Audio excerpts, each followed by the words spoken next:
Cara yang paling efektif sebetulnya dengan mengelus atau memeluk. Jadi mengelus punggungnya anak dari atas ke bawah itu efektif sekali untuk meredakan emosinya mereka.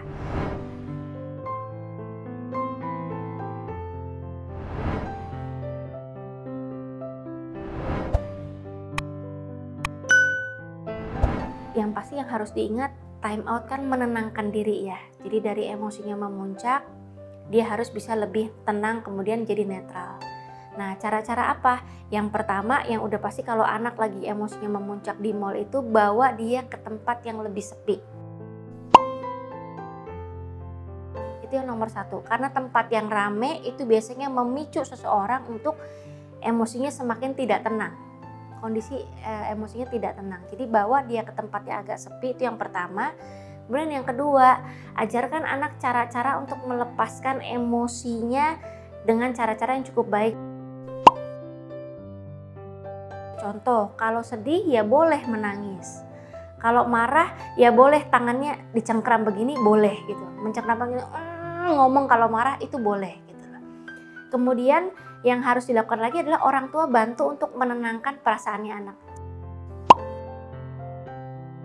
Cara yang paling efektif sebetulnya dengan mengelus atau memeluk.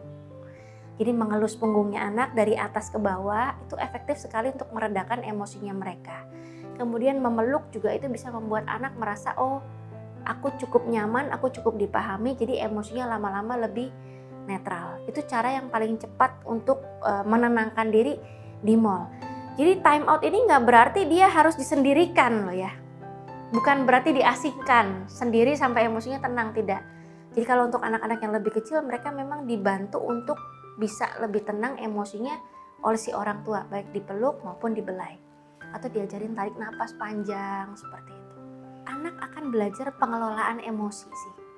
Jadi kalau orang besar yang pinter anger management, nah karena dari kecil mereka belajar untuk ketika mereka emosinya meledak-ledak, mereka belajar untuk time out, artinya mereka harus berusaha menenangkan diri. Jadi anak yang dibantu dengan konsep time out, positif time out sedari kecil, besarnya mereka akan punya kemampuan pengelolaan emosi yang baik. Salah satunya anger manajemennya pasti jadi baik. Ikuti terus sosial media Tanam Benih untuk mendapatkan video-video parenting lainnya.